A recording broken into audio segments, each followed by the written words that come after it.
Hi friends, అందరికీ నమస్కారం అండి. ఈ ఫిబ్రవరి 9వ తేదీన అమావాస్య రాబోతోంది. ఈ అమావాస్య రోజున మనం చేసుకునే ఈ పరిహారం మిమ్మల్ని దరిద్రం నుండి బయటపడేస్తోంది.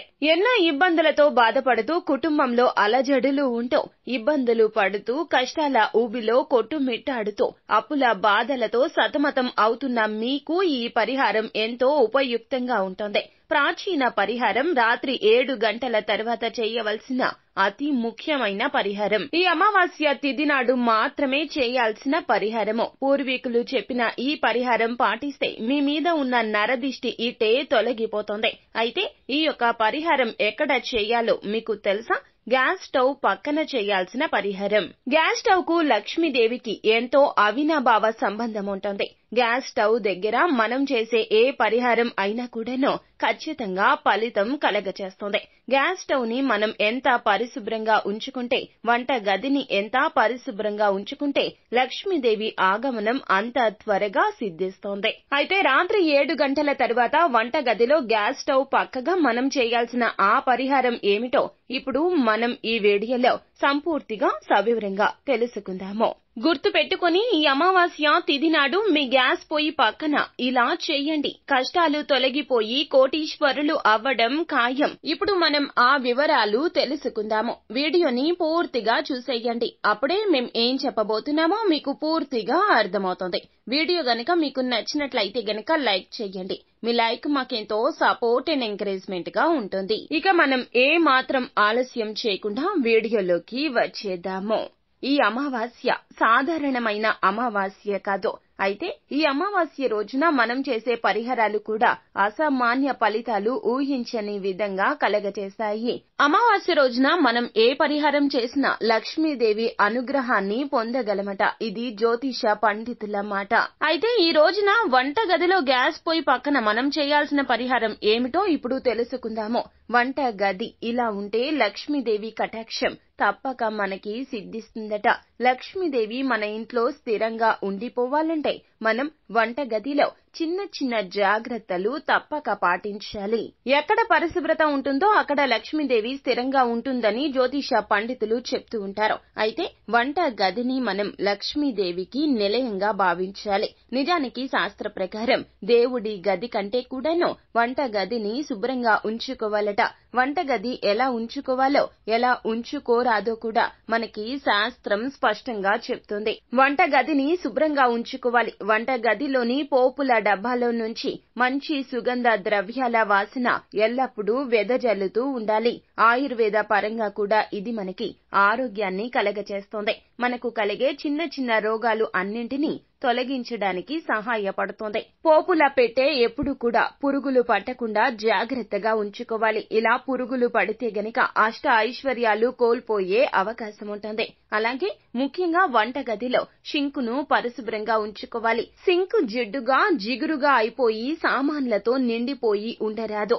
అలాగే ఎప్పటికప్పుడు క్లీన్ చేసుకుంటూ ఉండాలి. వంట గదిలో శుభ్రం చేయని పాత్రలు పేదరికానికి దారి తీస్తాయి. వంట గదిలో శుభ్రం చేయని పాత్రలను ఉంచకూడదని శాస్త్రాల్లో చెప్తూ ఉంటారు. మనం ఈ ఆధునిక కాలంలో ఏం చేస్తున్నామంటే వంటగదిలో పాత్రలు తోముకునే వెసులుబాటు సమయము లేక అలాగే రాత్రి అన్నం తిని షింక్ నిండా పాత్రలను ఉంచేసి పడుకుంటున్నాము. ఇలా అస్సలు చెయ్యకూడదు. రాత్రిపూట మన పూర్వీకులు మన ఇంటిని సందర్శించడానికి వస్తారట.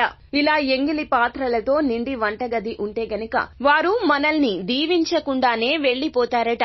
లక్ష్మీదేవి ఇంటికి రావడం అసంభవమట. ఇలా వంటగదిలో పాత్రలు వదిలేసి పడుకోకూడదు. మనం ఎంత లేట్ అయినా కూడాను మనం భోజనం చేశాక పాత్రలు అన్నింటినీ పరిశుభ్రం చేసుకున్నాకే పడుకోవాలట. ఇక ఇక్కడ ఇంకొక విషయం ఏమిటంటే గనక రాత్రిళ్ళు మన పూర్వీకులు మన ఇంటిని సందర్శించడానికి వస్తారట. మనం అన్నం మొత్తం తినేసి అన్ని పాత్రలు కడిగేసి బోర్లించకూడదట. వారి కోసం కనీసం కొంచెం అన్నమైనా ఒక చిన్న గిన్నె గిన్నెలో ఉంచాలట. ఇలా ఉంచితే గనక ఖచ్చితంగా వారు మనల్ని ఆశీర్వదించి వెళతారు. అప్పుడు మనకి దరిద్రం అనేదే దరి చేరదు. అష్ట ఐశ్వర్యాలతో సుఖంగా ఉంటాము. ఇక ఎప్పుడు కూడా వంట గదిలో ఉప్పు అయిపోకూడదట. అంటే ఉప్పుని మనము ఎప్పటికప్పుడు తెచ్చుకుంటూనే ఉండాలి. అయిపోయింది అనే మాట అస్సలు రాకూడదు. ఇక గ్యాస్ స్టవ్ ఎప్పుడు కూడా పరిశుభ్రంగా ఉంచుకోవాలట. కొంతమంది పూర్వీకులు ఇప్పటికీ కూడాను మన తాత ముత్తాతలు ఏం చేసేవారంటే రాత్రిపూట అన్నం తిన్నాక మొత్తం కడుక్కొని పరిశుభ్రం చేసుకుని వంట గదిలో గ్యాస్ స్టవ్ దగ్గర అలా ముగ్గులు పెట్టుకునేవారట.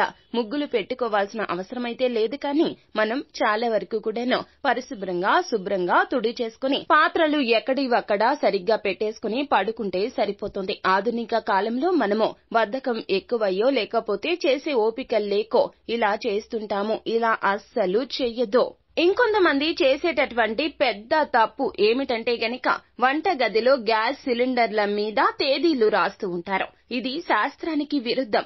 ఇలా గ్యాస్ సిలిండర్స్ పై తేదీ రాయడం అనేది ఐశ్వర్య క్షయం అని చెబుతూ ఉంటారు. గ్యాస్ స్టవ్ పెట్టిన నలుమూలలా దుమ్ము ధూళి బూజు ఉండరాదు. అలాగే ముఖ్యంగా బొద్దింకలు, చిన్న చిన్న కీటకాలు, ఎలుకలు కనిపించకూడదు. ఇవి వంట గదిలో కనిపిస్తే గనక ఐశ్వర్యం మీకు కలగకుండా అనారోగ్యాలు కలగడానికి ఆస్కారం ఉంటుంది. అలాగే వంట గదిలో వాడే మసిగుడ్డ విషయంలో కూడా జాగ్రత్తగా ఉండాలి. జిడ్డు పట్టి అపరిశుభ్రంగా ఉండరాదు. రోజు ఉతికి శుభ్రం చేసుకోండి. మసిగుడ్డ అపరిశుభ్రంగా ఉంటే భార్య భర్తల మధ్య అన్యోన్యత ఉండకపోగా ప్రతిరోజు గొడవలు జరుగుతాయట. మనం వంట గది అని మామూలుగా అనుకుంటాము. వంట గదే మనకి ఐశ్వర్యాన్ని తెచ్చిపెట్టే పెట్టె. కాబట్టి వంట గదిని జాగ్రత్తగా ఇలా ఈ నియమాలు పాటిస్తూ ఉంచుకుంటే గనక మన జీవితంలో ఆనందం తప్పక కలుగుతుంది. అయితే ఈ అమావాస్య తిథి నాడు వంట గదిలో గ్యాస్ పొయ్యి పక్కన పక్కన ఏ పరిహారం చేయాలో ఇప్పుడు మనము తెలుసుకుందాము. మొదటి పరిహారంగా ప్రమిద, మట్టి ప్రమిద లేకపోతే ఒక పేపర్ లేకపోతే ఒక ప్లేట్ తీసుకోండి. ఆ ప్లేట్ లేదా పేపర్ లేదా ప్రమిదలో గల్లు ఉప్పు వేసుకోండి. ఆ తర్వాత చిటికెడు పసుపు, చిటికెడు కుంకుమ, చిటికెడు ఆవాలు వేసుకోండి. ఇలా వేసి గ్యాస్ పొయ్యికి పక్కగా అంటే మనం ఒక మూలగా పెట్టుకోవాలి. తెల్లారాక పేపర్ లేదా ప్రమిద లేదా ప్లేట్లో పెట్టినటువంటి ఈ యొక్క అన్ని వస్తువులు కూడా తీసుకుని వెళ్లి ఎక్కడైనా దూరంగా పడేసి రండి. ఎక్కడైనా దూరంగా పడవేసి రావాల్సి ఉంటుంది. అయితే ఈ యొక్క పరిహారం చేసేటప్పుడు మాత్రం ఎవ్వరికీ చెప్పకుండా అతి రహస్యంగా చేసుకోండి. ఇక ఇంకొక పరిహారం ఏమిటంటే మంచినీటి పరిహారం అండి. నీటితో మనం ఏ పరిహారం చేసినా నీటిలో అద్భుత శక్తులు ఉంటాయి. కావున నారాయణుడి స్వరూపం నీరు కావున పరిహారం తప్పక ఫలిస్తోంది. ఒక గాజు గ్లాస్ తీసుకుని అందులో వాటర్ ని పోసుకొని సగానికి పైగా అందులో 2 లవంగాలు వేసుకోండి. ఇది కూడా వంటగదిలో ఒక మూలగా పెట్టుకోవాల్సి ఉంటుంది.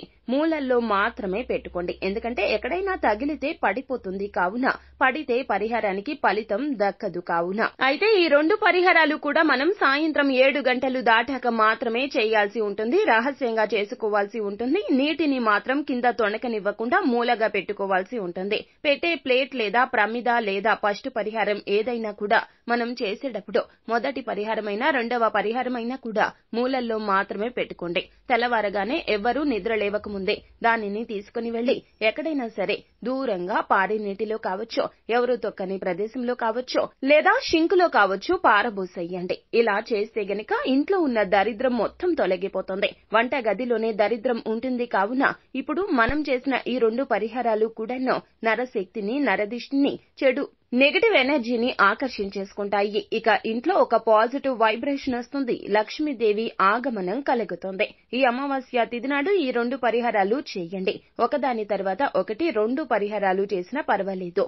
ఏదో ఒకటి చేసినా పర్వాలేదు. ఫ్రెండ్స్, ఈ వీడియో గనక మీకు నచ్చినట్లయితే గనక లైక్ చేయండి. మరిన్ని వీడియోస్ కోసం మా ఛానల్ ని సబ్స్క్రైబ్ చేసుకుని ఫాలో అవ్వండి. Thank you.